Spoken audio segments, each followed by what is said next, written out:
Ba-da-da-da-da-da. Well, good morning or afternoon, as it would be, from God's long lost mitten. What a weekend, huh? You know, it's always great when you go to bed and you get up the next day and gas has shot up 80 cents. Oh, it's fantastic. We got a lot to talk about today, and we do have a lot to talk about. But first, I'm here with Miss Monica. How are you doing today?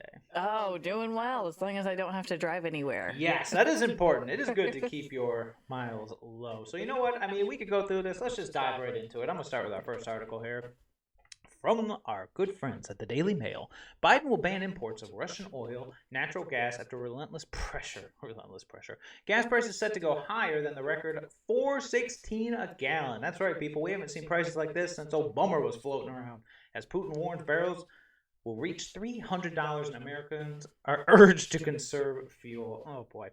So the ban will be levied by the U.S. alone without European allies, which rely more on Russian energy. Isn't that funny? We can literally go to war with someone, supposedly, have everybody supposedly supporting us and saying that dude's bad, but then they're all still buying from them. You would think boycott would come before war, but what do I know?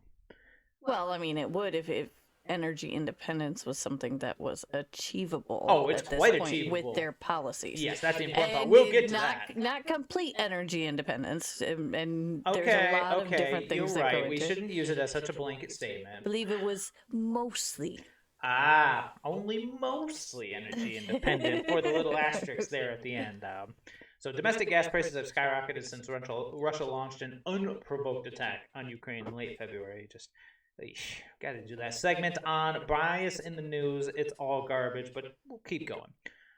Meanwhile, U.S. officials have been looking at Venezuela and Saudi Arabia as potential sellers to fill the gap. We have our own oil. I can't even make it through this. Republican Senator Lindsey Graham said going to authoritarian Venezuela for oil is, quote, the height of insanity. Lindsey Graham. So President Joe Biden will announce a ban on Russian energy on Tuesday, following relentless pressure from Republican and Democrat lawmakers in a move that could send gas prices even higher.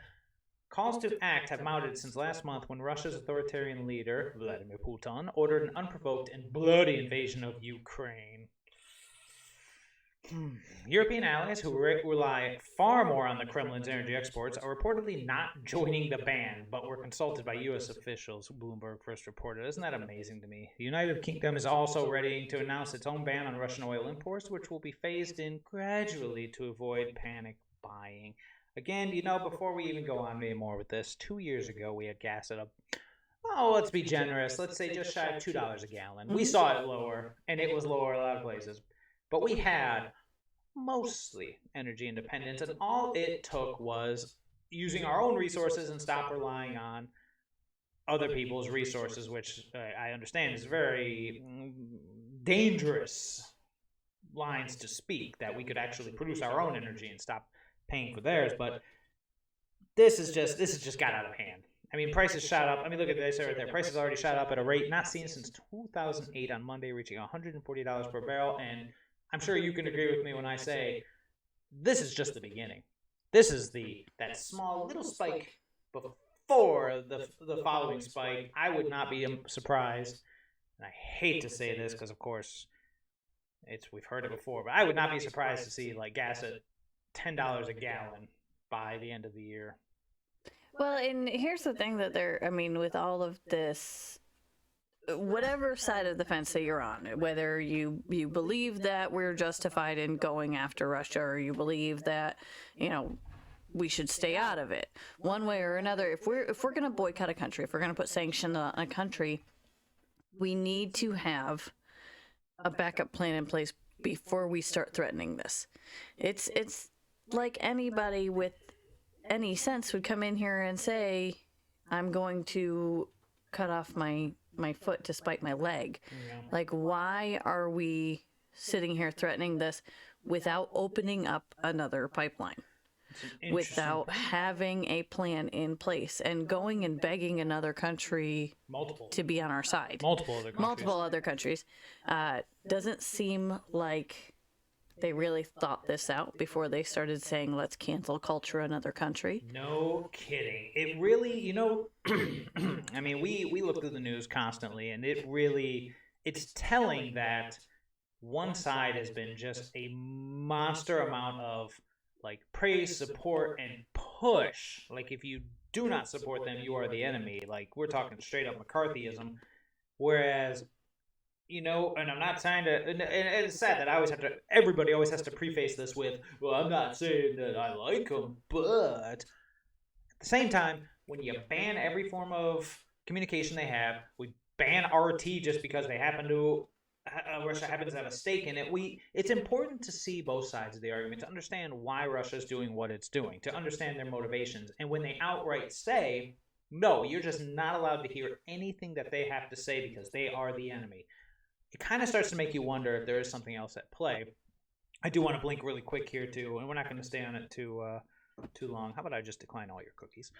Just this Shell.com announcement. I'm just gonna show it real quick. Shell announces intent to withdraw from Russian oil and gas. So interestingly enough, whereas the other article was talking about Biden succumbing and potentially getting ready to announce it, that we have this Shell announcement come out at the exact same time. It's like they're all on the same page, and they can feign ignorance as much as they want, but there is a plan in motion here with this. And like I was saying, with regards to the Russian media, since we can't know all sides of this argument, we're not allowed to by our own media standards, you really have to wonder, well, what the end game here is. Like, if you really had to say, is it just, you, come on, man, leave Ukraine alone, and we'll leave you alone, and then we can all go back to, I don't know, peace circles or something. Like, what are we hoping for here, if you had to guess?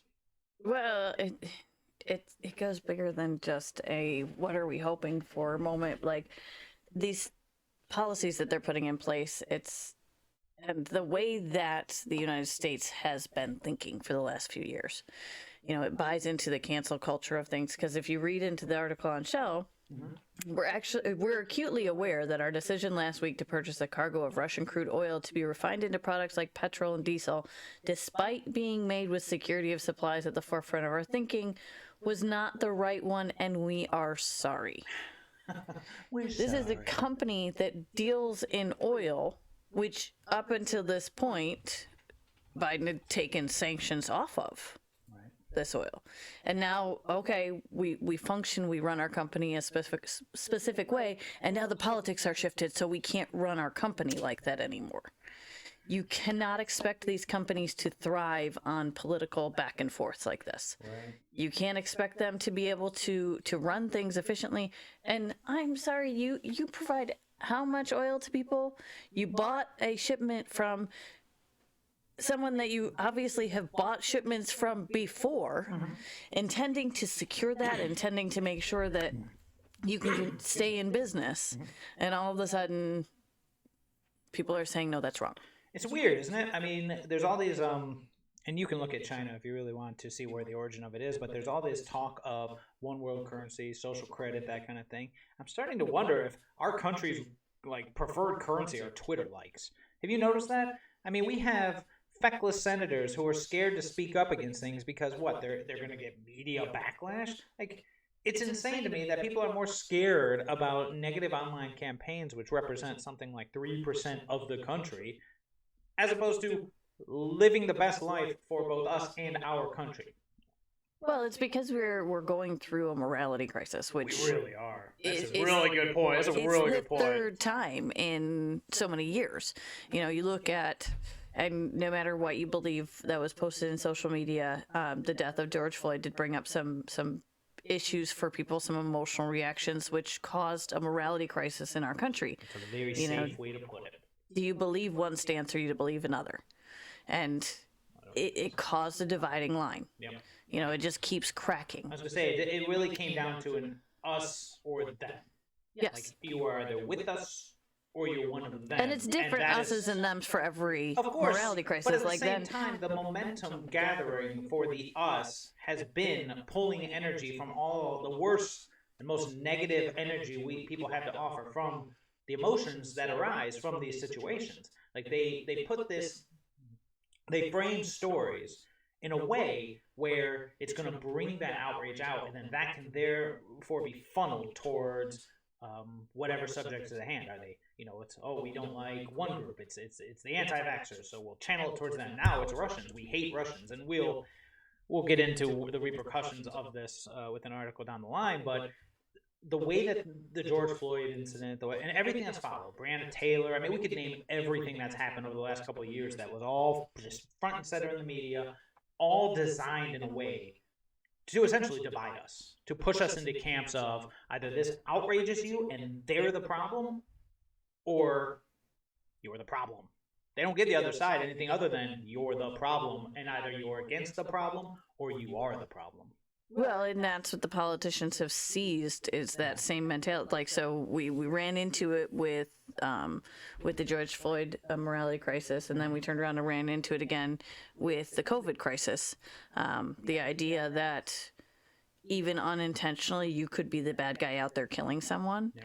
When that became a thought for the American people, then you start to question whether or not you're doing the right thing just by living your daily life. That is a very extreme morality crisis, because then it turns into, by me being me, I'm harming someone else.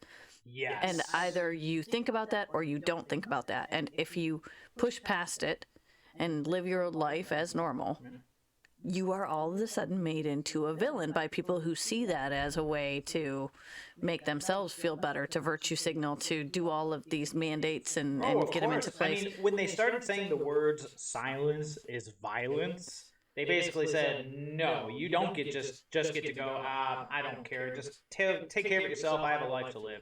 No, sir, if you don't say anything, that's violence. You're against us without saying it. You're passively against us. It's like, it really is just trying to form the us versus the them, and it's gotten so out of hand that, I mean, we saw in the State of the Union when, Mr. Wyden was up there talking about things that were essentially MAGA light. He was talking about, oh, we got to fund the police, oh, we got to do more domestically with energy production, and literally everybody's saying either A, yes, we were doing that years ago and it was working beautifully before you stepped in, or B, that's not what we were promised, that's not why we voted for you, we're angrier. Well, and I think that ties into the town hall article. Oh, sure, we can hop to that one. So, because we got a lot of stuff to get through. We do have a lot of stuff to get through. Fair, moving right along. Boom, boom. So, the town hall article, and this is really just, it shows again, as we were just talking about, the division that has been created even within their own party. Democrats hit a new level of disarray over decision to ban Russian oil. Before I even start into this article, again, we're talking about someone that supposedly we are at war with. Supposedly we are against, to the point where we're rallying allies, we're stationing troops in Poland, we are weaponizing Ukraine even more so than they already are, which we have done in the past, but now we're essentially done everything except for come right out and say we are at war with Russia. And even that, when we get to the Secretary of State's comments, like even that line is blurred, but the Associated Press reported Tuesday morning that President Biden will ban imports of Russian oil less than 24 hours. We already know about that one. Okay, whether you agree with the ban or not, one thing is clear. Biden didn't lead on this decision. His team has been cagey at best when questions have come up about why Russian oil hasn't yet been banned amid multiple rounds of sanctions levied against Russian government officials and oligarchs. Oligarchs. I always want to say obligation. Oligarchs. I know you do. But the wheels really came off when the White House learned that the House Ways and Means Committee had been working on a bill over the weekend to ban Russian oil imports, which is amazing, right? That's where the wheels came off. And this is the same president who, day one, shut down production on our pipeline and allowed Russia to complete theirs in an appeasement move that is just, it's baffling until you start to realize it's set in play, a series of dominoes falling over that's led to this point. And then, of course, you realize we're not the last domino. Well, and it's just funny to see, and I use the term funny lately, it's just funny to see how... Like clown world funny. Well, when it comes to stepping outside of theory and stepping into policy, it's a great theory to say we want to cause less harm to the environment. We want to be upstanding citizens of the world and have everybody get along. It is a wonderful dream. Oh, bro, it's great. Just because you have somebody at the top saying, this is the world, everyone's happy, we're going to all be friends, doesn't mean that that's how it's going to be. No, this country, unfortunately, and you can blame whatever you want. You can blame participation trophies, you can blame politics, you can blame whatever you want, but this country's about to get a wake-up call that you've been living in a very, very nice little bubble, and the rest of the world, it ain't like this. And the more that they try to bring the rest of the world to us in the form of unfettered immigration, in the form of policies that support other people before America, the more that they incorporate us into the rest of the world, the more that you realize the rest of the world sucks. For the most part. I'm not going to bash the rest of the planet or anything crazy like that, even though I technically just did. I am going to say that the American way of life is an anomaly. And they have been trying, seemingly, because I mean, at this point, you can't say that this is incompetence. It is, at this point, it feels like intent. And I understand what you're going to say about policy versus theory, because I am the tinfoil hat wearer of this crew. But at the same time, it just, at this point, it's like they want to destroy this country and what it stands for. Because otherwise, why would you shut down our production? Why would you appease their production? Why would we still be buying from them when we're supposedly at war with them? Because they're buying into an ideology that they cannot support with action, is the problem. I don't believe... Don't believe in the World Economic Forum. As fun as it is to go down the rabbit hole and try to say, okay, as fun as it is to make fun of that, I don't believe this is on purpose. This is not a... There's people looking to take over the globe because they're villains. Villains don't see themselves as villains. You see that picture of... Stop. You know what I'm going to say. I know exactly what you're going to say. And you're going down a rabbit hole that doesn't... This is because somebody said, let's be okay with the environment, and they took it to an extreme of let's shut everything down without coming up with an alternative. So what you're saying is... what's that saying? Never attribute to malice that which can be explained by stupidity, I believe. Isn't that exactly it? That's exactly it? That's exactly it. And that's reasonable. That's why you were here. Otherwise, I would just be rambling off about the crazy New World Order nonsense. And make me think that there's lizard people out there that are coming to get us or that I'm turning into. I mean, according to Fox News' give me a, what do you think of pronunciation on that name? Jackie Heinrich? Jackie Heinrich? That's safe, right? Jackie Heinrich? Sure. Jackie Heinrich, the decision to take down the press release on the legislation and not introduce the bill on Monday was due to a call from the White House to House Speaker Nancy Pelosi. What unfolded next is a whole new level of, quote, Dems in disarray. Apparently, Pelosi still wanted to move ahead with the legislation, likely looking to notch a... Let me make this a little bit bigger. It looks a little small on the screen. There we go. Apparently, Pelosi wanted to move ahead with the legislation, likely looking to notch a bipartisan legislative victory for House Democrats before the midterm elections. So even after Ways and Means removed their press release on the legislation and held the bill back on Monday, lawmakers resumed their efforts Monday night. Then the White House found out and called Pelosi again. She didn't agree to stop the bill, so then the president himself, at 9:30 p.m., well past his bedtime, called Pelosi to ask her to stop. I think they threw that 9:30 p.m. they had to just make sure that we knew that he does stay up. He totally is up, people. Yeah. But again, this shows you that they have a party not only in disarray, but they're pushing an agenda that they can't officially support. So that's great for Pelosi to want to have the, okay, yes, we're going to look great by passing this and cancel culturing the Russian oil. Wonderful. It's a victory for Dems. It's also like showing that we can work alongside the Republicans, which they lost a lot of the moderates by not working alongside the Republicans. Their and independent just pushing numbers things. have just tanked. Exactly. Yeah. But Biden knows if she pushes this through, the American economy will struggle so much. The American individual will struggle so much from the price in oil skyrocketing because somebody at the bottom always has to pay. Yes, that is the way they like it. They like that the he middle knows class. that they're going to tank class. themselves. Yeah. But Pelosi doesn't care because she's not running for presidency. No. She's comfortable with where she's at. And as long as she appears like she's getting something done, which passing all of this let's save the planet and Russia bad stuff definitely makes her look like she's getting something done. To the unhinged constituents that she seeks to appease. Okay. Exactly. Okay. But she's expecting Biden to swoop in and do something to tank his own career in order to save the American public. Interesting like thought. Opening up the pipeline.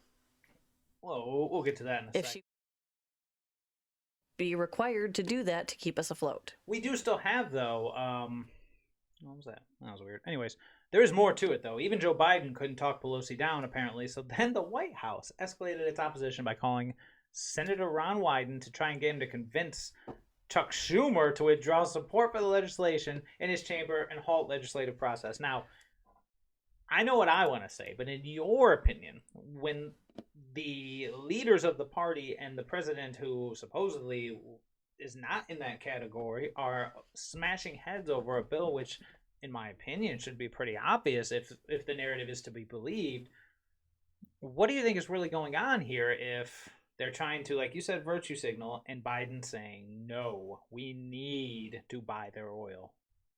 Because people have come to Biden and said, guess what? You're going to be dethroned if this happens. If you send the economy into such a spiral, because coming out of COVID, we should have rebounded. But he put more restrictions on things. He tried to push a vaccination mandate. Yeah.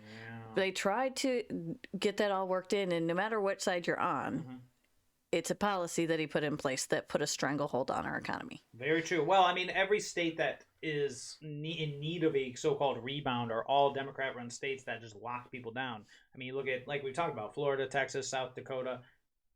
They're like, wait, you guys weren't all back to life as normal by now? Well, you can't shut everything down for 2 years and expect that people who have been told that living on the system is okay.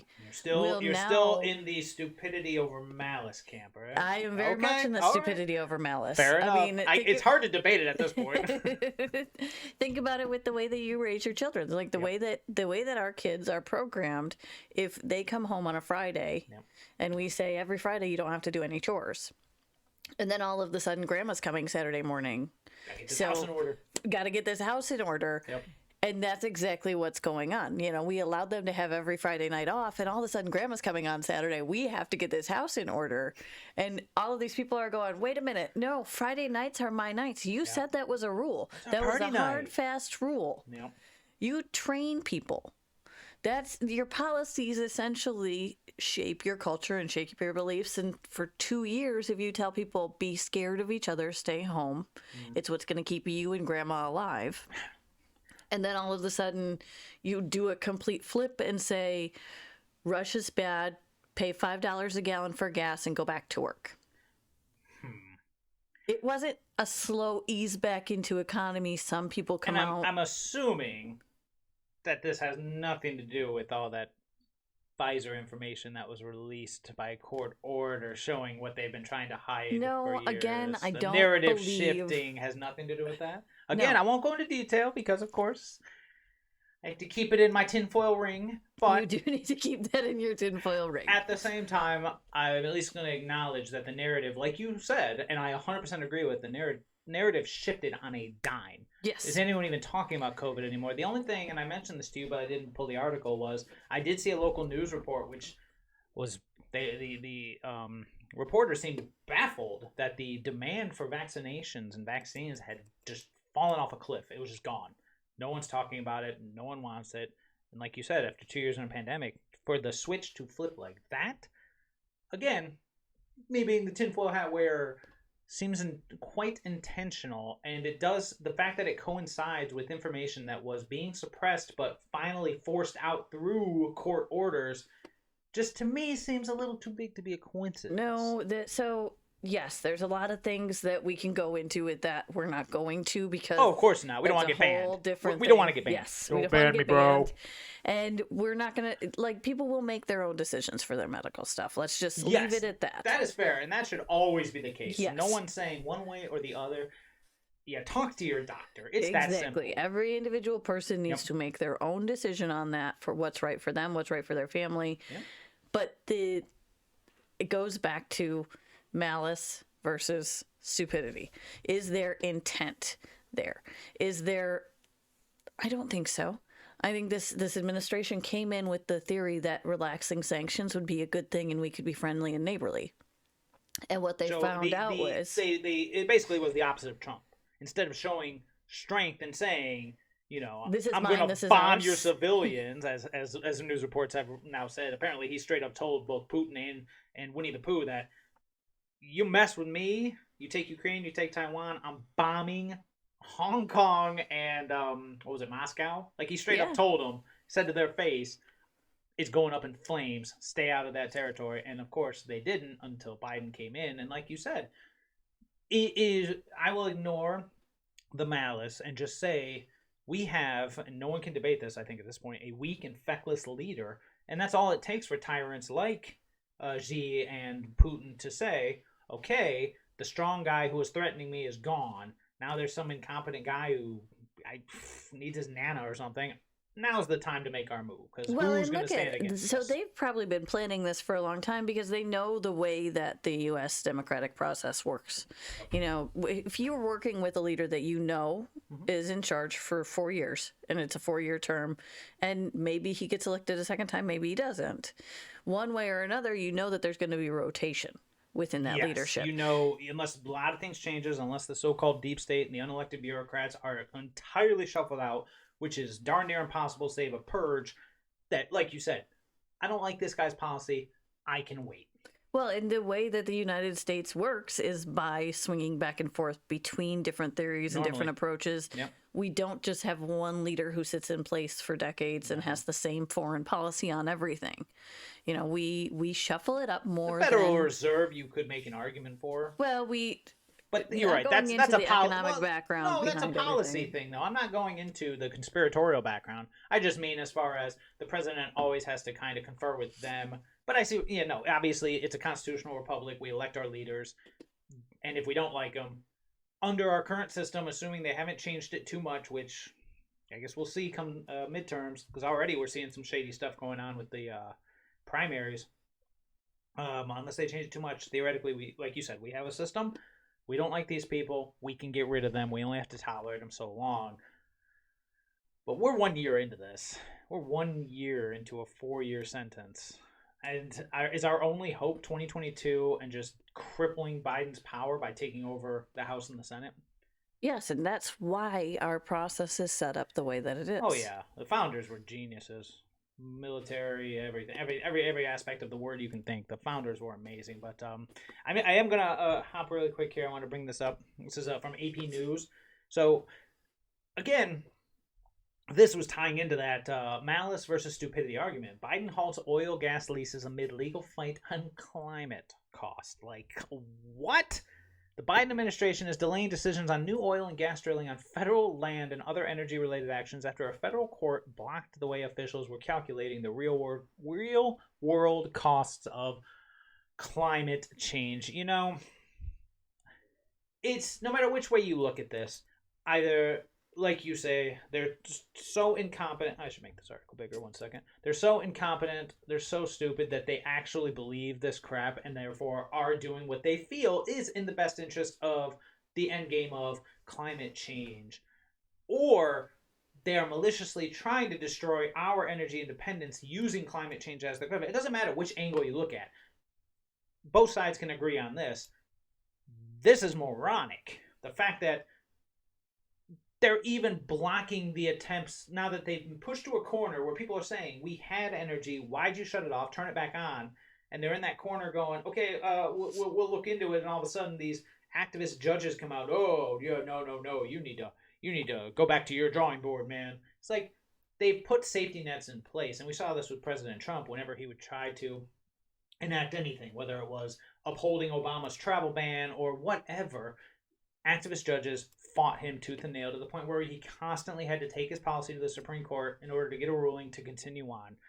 It is, while it is nice to see a little bit of that backlash towards Biden, at the same time, they're never going to be able to be held accountable when there's constantly something like this popping up, giving them an excuse to go, oh, geez, we were so ready to do this, but it's like we got to go back to the drawing board. Climate change, guys, right? It just, at what point do you say, malice or stupidity, we need to be done with this? I mean, the fact that this is, we the American people are feeling this in ways that we haven't in over a decade, and it's just going to get worse and worse. I mean, you can say it's the highest it's been since 2008, but I saw some articles saying that, tying in inflation and understanding how the currency, this is the highest it's been since the 80s. And it's just going to keep going up. So I guess my at the end of the rambling about this is with rulings like this going on, Says it also delays plans to restrict methane waste emissions from natural gas drilling on public lands and court-ordered plan to develop energy conservation standards for manufactured housing. Which is so, and this is really interesting that you have this article on here because there was a was it Peter Ducey who was talking to Jen Psaki asking, and she was saying that there are so many environmental leases for drilling that are not being utilized right now. She made it sound like it was the people's fault, and like yet they got the lease on the land and just decided not to drill. No, federal courts are blocking it, and the policies Biden put in place day one have made it darn near impossible for people to get through all this red tape. That was the one thing Trump was notorious about. He said there's too much red tape. And he said, whether it was 2 bills taken off for every new bill or whatever, he said you got to cut out the red tape because that's what's keeping everybody away. And then what do? They come right in day one and they put the red tape back up. Now, are they servicing the climate change end goal or the New World Order? Who cares? The point is that was a stupid thing to do for whatever reason. So, again, I'm at a loss at this point for what could be hopeful or what they could hope to achieve with this. And of course, it's not just gas. We hop over here. This is just from Macro Channels. It's not an article, just something to cover real quick. It's the wheat prices. You take a look here. Here we were, and these are a bushel. Looks like the lowest it got was around $4. Oh, I see a 388. This was in 2016, so it was at its lowest 2016. It kind of went up a little bit. 2017, 28. You see, it's kind of going a little bit. July 20th, 2020 starts to get up to $5, and then essentially starting at about that point, it goes up and up and up. May 24th, August 23rd, then bam, we jump from $7 to $12.09. The gas is the beginning. The gas is the tip of the iceberg. The gas goes up, everything goes up, and when the cost of food goes up, we're going to have problems.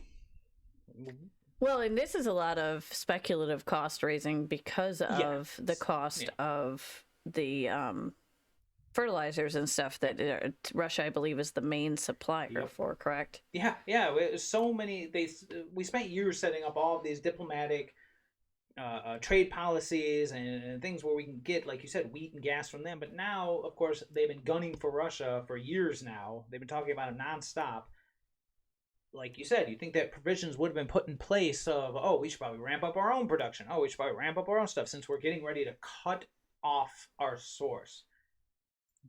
Because the American people are going to be footing this bill. Unless we do something about it, we are going to be feeling it. The value of the money, of the dollar, is going to drop. Prices are going to skyrocket.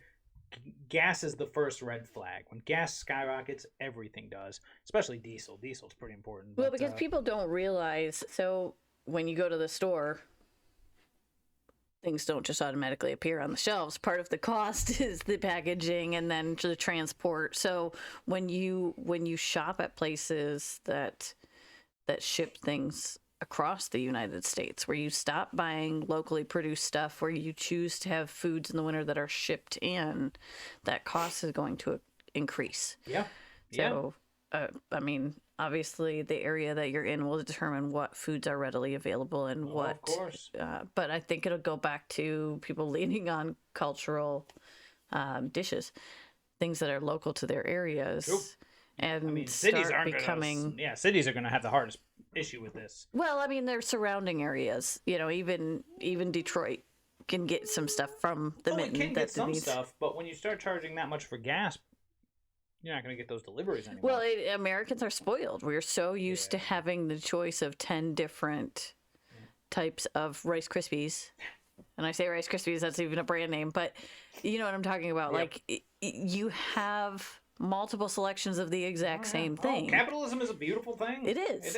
It is. I love seeing all of those beautiful labels that mean all kinds of different flavors for different things. But that makes you less self-sustainable when you're bringing in all of these options. Especially after a generation or two. No, absolutely. Absolutely. And while we're talking about the repercussions of we talk about the wheat with the repercussions of the gas.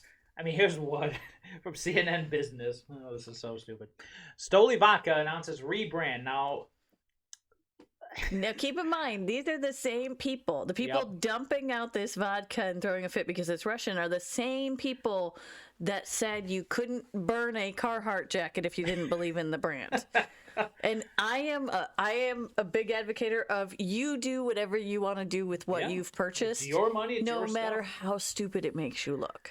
And that's fine. The reason that I feel this is important to bring up, because, this is stupid, but the reason I feel this is important to bring up is, like the price of wheat, like the prices going up across the board, they are pushing an insane anti-Russian narrative. Like, it's gotten completely out of hand. Some idiot dumping out vodka. I mean, that's whatever. Good for you, dude. You bought something, you dumped it out. It's literally no different from it getting drank, aside from wastefulness. But at the end of the day, the same result. The point is, this anti-Russian sentiment is being pushed hard. Like FDR, World War II concentration camps for Japanese Americans hard. I get a little worried because they worked so hard to go us and them, and now the them is not only Russia, but Russian sympathizers, which means people who say, that guy has nothing to do with Vladimir Putin, why are you harassing him? Well, it's the same thing that we have always done.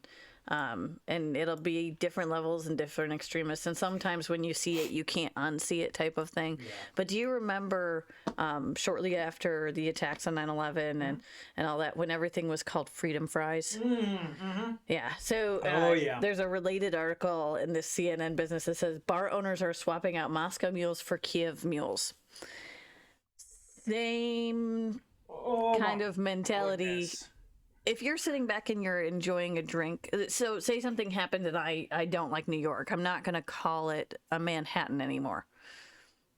That's stupidity. That is, that's the same thing. It's literally the same thing. It is just stupid because, like we said, the sliding door versus the door wall, it can be called whatever it's going to be called. It had a name, and that name was important to, like, it was its name. You don't just change its name because you feel like it. But you know what?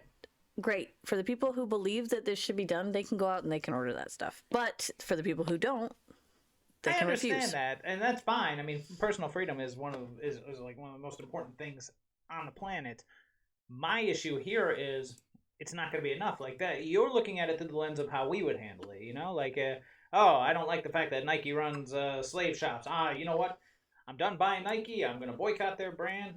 There we go. Moving on. This is the equivalent of the exact same thing with the Russian brand of vodka. I'm not going to buy the Russian brand. I'm moving on. But then they see somebody wearing Nike or somebody who is looking Russian and they harass them. That's where the line is. Well, and it's really funny because Stoli isn't even a Russian brand anymore. Like if you, like it says Luxembourg-based SPI group. So its production facilities have been in Latvia since 2000, when Russian-born billionaire Yuri Shefler was exiled from that nation because of his opposition to Putin. Yep. So they're taking someone who took a hard stance 22 years ago against this man, and now cutting off that person because they have a bias and believe that because Wait a it's minute. still like me. Are you insinuating these people are capable of actual critical thought? Are you saying that? No, I'm saying that this is the problem, is that they're not capable of critical Exactly. thought. You're giving them too much credit here, man. They have decided that they're going to boycott something that was boycotting Russia. Stoli was boycotting Russia. So you're going to turn around and say, and this might not be correct, so don't quote me on it, but I believe that part of the problem with this was in 2000, the Putin tried to seize control of Stoli and their production and start to make it part of the communist regime, part of what they own, you know. Oh, of course. And it all came down to money. So it's not like this guy, and again, I could be not correct, like not remembering this correctly, but I remember an article that talked about how, you know, he left because he didn't want his company to be a part of the communist state, which by all means, absolutely. It's just funny to see people taking such a hardline stance on stuff when they don't know the full background behind it. Do you remember Coney 2012? I don't. Not many do, but literally exactly what you were saying about people taking a stance over something without actually knowing anything about it. But that's life in general now. You notice it, putting up a Ukrainian flag in your Facebook profile has replaced putting up a mask in your Facebook profile. Like, anti-vaxxer has been replaced by Russian. Like, the narrative has completely shifted. But interestingly enough, as we talk about our elites and how they govern us, we do have something from the Secretary or Czar of Transportation, Pete Buttigieg. Yes. And it's perfect. It's the solution to all problems.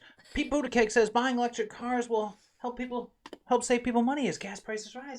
That's what it is. Just let the people buy the electric cars. Just buy electric cars and you don't gotta buy gas. You silly peasants. Just let them eat cake. Well, wasn't it Biden who said that you could go across the country on a gallon of gas with an electric car? Yeah, come on, man. And yet they don't tank of gas. They don't think about the role that diesel actually plays or that where the energy comes from. They're just told, this is better. Oh, is it better, Daddy? Oh, it's better. It's so much better, buddy. Go ahead. Well, and this goes back to the idea of boycotting Russian oil. Mm-hmm. It's great in theory until you realize that they have not actually come up with any sustainable options. Wind is great when there's wind. Solar is great when there's sun. Yeah, exactly. No one's against clean energy, renewable energy. Exactly, but they have to be cost effective. Except for nuclear. For some reason, they really don't want us having nuclear, probably because of how efficient it really is. But that's because a story people for are so scared of it. They did a good job of fear-mongering a truly powerful renewable source of energy that actually exceeds with its output. They've just made it into a complete... It's weird that Chernobyl show came out just a couple years ago when nuclear talks were coming up again. Suddenly, some emotionally gripping miniseries comes out where everyone's talking about it, and suddenly the discussion goes away again. Well, this was very in line with what you had said earlier, Marie Antoinette. Yes. Let them eat cake. Let them eat cake. I mean, when you have people who are struggling... And probably driving vehicles that are not in the best shape to begin with. Oh, how can we? Exactly. We have to work with what we have. Exactly. So you have people who are trying to get there. And yes, a lot of us would love to have a bougie electric car. A lot of us would love to have our houses wired for security cameras. I mean, we all love that kind of stuff. But when it comes down to it, those are luxury items for a reason because their cost is much higher. Until a terrorist from insert wherever, it doesn't even matter, knocks out our infrastructure, then all of a sudden, literally everything goes down. And it's, again, I feel that tinfoil sombrero right here, but the push for it is very scary, knowing that could be switched off at any point. So I'm gonna jump us ahead because you said that to the Elon Musk article. Let me hold that right there. I'm just gonna read this little bit. Clean transportation can bring significant cost savings for the American people as well, Buttigieg said at the Accelerating Clean Transportation event. Last month, we announced a $5 billion investment to build a nationwide electric vehicle charging network for the people. Wow. They're just so good at spending our money on things we don't need. They're children. Okay, what do you got for me?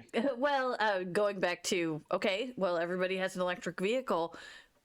Well, Elon Musk asked by Twitter users to deactivate all Teslas in Russia following the country's invasion of Ukraine. I got that one. Hold on. There we go. So now we're turning into, everybody should have an electric vehicle. Well, that's great.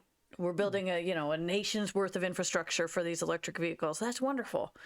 But do you really want to drive around in a vehicle that if they don't believe in where you're going, that you have a right to go there and they can just turn it off? I mean, look at Canada. Remember, Canada showed us that if a bank doesn't agree with you politically, poof, there goes your money. Yes, and that's what they want here, too. I'm sorry, but my main source of transportation does not need to be something that someone can reach in and turn off if they don't believe in what I'm doing. Yep, they can remotely turn it off. What are you doing, Dave? Where are you going, Dave? Yes, this is the same type of government control that they talked about with the banks, with monitoring anything over, what was it, $600?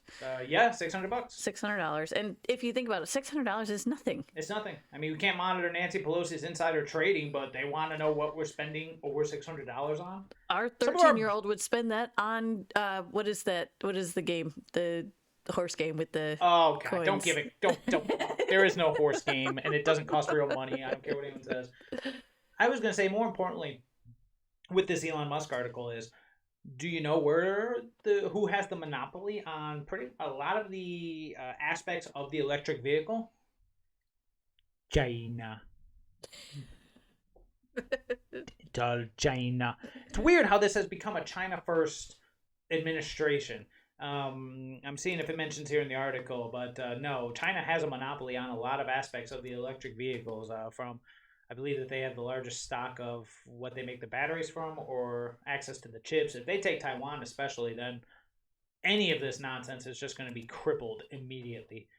And I imagine they are, one thing about Russia, back to the Russian conflict, they are, obviously we know China's watching Russia, Ukraine, how the world reacts to see if they're going to get some similar reaction when they take Taiwan.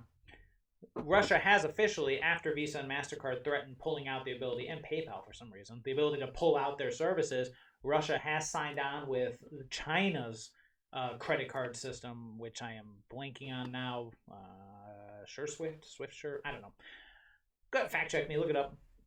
So now we know Russia backs them, China backs Russia even more so now, to the point where it's weird how they're pushing agendas in this country while telling us Russia's the enemy, but supporting seemingly Russia's biggest ally, who is just, according to previous secretaries of state, has infiltrated every part of our government. Secretary of Defense, excuse me. So really, again, you can attribute it to stupidity, and I will not deny that these are stupid people we're dealing with. However, there are solutions that don't directly benefit China, and the fact that they're not exploring those gives me concern. Example, this is from Zero Hedge. Zero Hedge, a lot of people look down on because it is definitely a right-wing news source. However, we look at CNN, we look at Zero Hedge, we look at everything, because everything, especially Fox News, is nothing but either narrative or controlled opposition. So there's a lot of different perspectives from every different angle, and the idea is that people need to use their critical thinking skills. Yes, I was going to say, make sure you're reading things from all sources, because then you can really paint a bigger picture, because you can see through the bias when you read an article from one source, look at an article from a polar opposite source, and say, here are the points they agree, here's the narrative being spun by each side. But anyways, Canada says its oil could replace U.S. imports of Russian crude. All it would take is approval of the Keystone Pipeline. The Keystone Pipeline, which everything was a go until the moment Biden stepped into office. Day one, he shut this down. And I think we even faced lawsuits from, I want to say, Canada and parts of the country. I don't know whatever happened to them. They're still going on. The last that I heard. Yeah, They were still, because, I mean, this was all signed, this was all in place, and Canada was not happy, and we were not happy either about the fact that our pipeline, that was going to give us further into that mostly energy independent category, has been taken down because of ideology. I won't say malice, but ideology, while simultaneously greenlighting and allowing, and to a lesser extent funding by removing sanctions, Russia's pipeline. Why would he give Russia's pipeline the go while killing ours? Appeasement.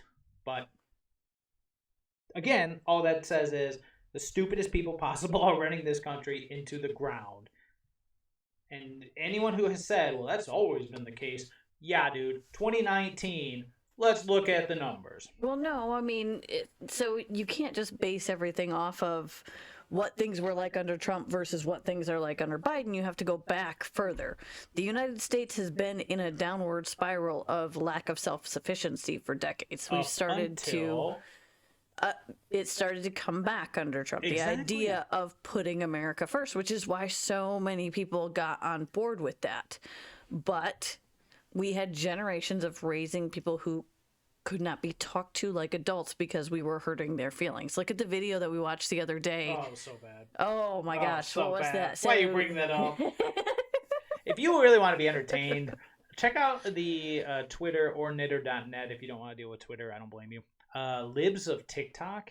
It's hysterical, but good gravy. The cringe is real. I'm sorry, go on. Yeah, we used to have classes where you could have opposition and have a debate and have a lecture, and you don't go to these lectures to be on board with everything that the person says. You go to the lecture to actually start thinking about the topic, to find out, or to debate it. Yeah. You know, if it's open, you know, for a debate. Sure. You don't go into a lecture and just screech at the top of your lungs. And call him a liar as he's talking. And just yell liar. And the bigger thing was that no matter what he was talking about, this person who kept screaming, "Sir?" No, it was the lecturer referred to this individual who was clearly of female descent as a she. As a female she descent. kept yelling he. Yes. Trying to correct him, and all he just kept saying was she. And oh man, I'm sorry. You can use whatever pronouns you want to use. I'm going to use whatever I feel like using towards you. So yeah, it's a freedom we all have that they really don't like. It's that freedom of speech thing. They really don't like it. Really don't. But because it really hurts their feelings. It really does. And speaking of hurting someone's feelings, it's amazing how they can sit there and say that is hate speech. You know, if you don't refer to someone as the correct hate speech is not real pronoun. Exactly. But we were even talking about the fact that I get into Bridgerton because it was a society built on these rules of conduct, and there are certain things that you say to each other, and there are certain things that you don't say to each other, even if you might skirt around it and make your opinion known. You don't come right out, of course, and say things to people. And then it goes into your Biden Secretary of State brings up Putin's dead brother. Yes. This is insane. So Putin's older brother, Victor, died during the Nazi siege of Leningrad. And U.S. Secretary of State Anthony Blinken compared the invasion of Ukraine to Nazi Germany and called on Russia Vladimir Putin to end the war. End it now. Blinken is accusing Russia of starving besieged Ukrainian cities to Nazi Germany's... Is accused Russia of starving besieged Ukrainian cities to Nazi Germany's siege of... It's supposed to be comparing, Yeah, they're missing comparing. Yeah. Nazi Germany's siege of Russian cities during World War II, which killed Putin's one-year-old brother. Since Russia, blah, blah, blah. Where is it? Blinken said, many more people are trying to flee, but they cannot get out of besieged areas. Women and children, the elderly, wounded civilians, people with disabilities. We're really trying to make sure we, get this message across. Oh, they're helpless, yada, yada, yada. Which, I mean, this very well could be the case. We could be trying to get in there and help in humanitarian ways. All right, so the U.S. Secretary of State said that these sieges resemble Nazi Germany's siege of Leningrad, where Nazi forces systematically starved and intentionally destroyed the city, which led to hundreds of thousands of deaths. That siege affected millions of Russian families, including President Putin's, whose one-year-old brother was one of the many victims. Now Russia is starving out cities like Mariupol. It is shameful. The world is saying to Russia, stop these attacks immediately, let the food and medicine in, blah, blah, blah, blah, blah, blah. So it's almost at this point, it just feels like they're trying to goad him into do more. They're trying, because why would you say something like that? Unless you wanted to anger the guy and make him do something more, which would then, therefore, justify your response. Like, if times are as tense as they are and nuclear war is really on the table, then why is Blinken saying the stupidest things possible in order to provoke what we're being told is a mad tyrant with nukes? Well, I mean, it could be he's trying to reach out to... the humanitarian side. Exactly. So, stupidity, again. But if you have someone who set up these blockades, they don't set up blockades like this not thinking about that. You don't cut off cities not thinking about the casualties. Yeah. You already know it. You've decided. You've made the decision that these are not going to either affect your humanitarian side, or you're not going to get emotional about it because it's a strategic move for someone trying to conquer an area. Just because he had it happen to him does not mean that he doesn't. I get what you're saying. I do. But if the guy's as unstable as they're saying and he has access to That's what I'm saying. He's already decided. Exactly. His mind is already made up. So stop trying to make the appeal. And I don't think that it was from the way that it reads, it doesn't seem like he was trying to say, well, you killed your brother. No, I think he's trying to say, hey, I'm appealing to you. He's saying you're acting like the Nazis who killed your brother. Yeah, which Again, it's childish and it's back and propaganda. forth banter, and it needs to turn back around and be like, we need to have a conversation about why you're doing this and what we can actually sit down and talk about. Yes. Stop getting personal with the attacks. Sitting down and talking feels like a long lost art, doesn't it? It really does. Like you said, that D word, debate. I don't know this word. I just know you screech, you yell, and you throw things, and you burn down cities. That's Sir! It is ma'am. It is ma'am. It is ma'am. Interestingly enough, I want to end on this. It's nothing crazy from Citizen Free Press. This was a tweet that came out over the weekend from 2016 of Lindsey Graham and John McCain pushing the Proxy War. They were visiting the Azov Battalion and Ukrainian troops in December of 2016 because they were planning on they planned this whole thing out, which is why I cannot fully attribute it to stupidity. Have to get the tinfoil hat on. This was supposed to be set in motion prior to President Trump coming in. And again, I think that it's not so much stupidity and it's not malice so much as this is where their policy made them believe this was heading. If you look at Ukraine and everything that's going on, this is not a new 2022 war. Right. This is not something that just now started up. I understand. I mean, if we look at history of Russia, under George Bush, he took, Georgia? Under Obama, he took Crimea. Mm-hmm. And then Trump comes into play when they're gearing up for this next wave of Russia doing something and us acting outraged. Trump came in and said, that's BS. Well, because Trump also stopped some of the underhanded, we're going to take a neutral area and turn it into part of NATO. Spreading democracy or whatever they call it. Yes. Well, and again, ideologies. Yeah. We want to spread democracy. That is what we want to do as a country. It seems the American imperative that we're going to go and we're going to spread our beliefs onto other people, which is the exact same thing that Russia is doing. So let's call a spade and say we both need to back off and allow this country to spring back, grow what it believes, and stop trying to pull it to one side or the other. Yeah.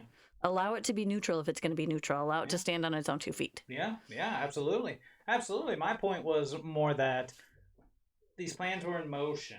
Trump comes in, basically, and this is a paraphrase of a tweet that I just really stuck out to me.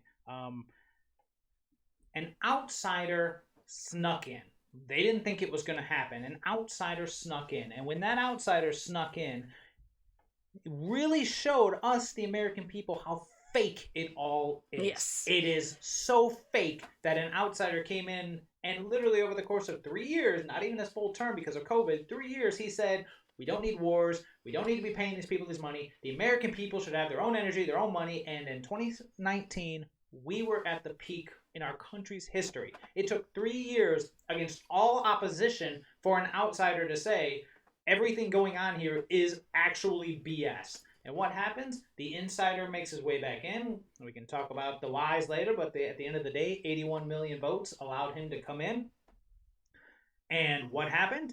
Everything returned to the status quo, which, of course, either they've always been that stupid, or the malice aspect is there and the plan is set back into motion. Whatever that plan is and whatever its end game is, we have no idea, but we are going to pay for it. Well, exactly, but it comes back to that we've allowed their ideology to step in, and then they have nothing to back it up with. Yeah, I mean, look at the guy he put in charge of nuclear energy, the one who was all over social media. I'm with you. The level of debauchery and sin. That is a whole other show. That's a story for another day. Yes. All right. Well, I tell you what, that seems like a good little spot to end it. One little note we forgot to talk about in the beginning. We usually are Monday through Thursday. Yesterday was a snow day.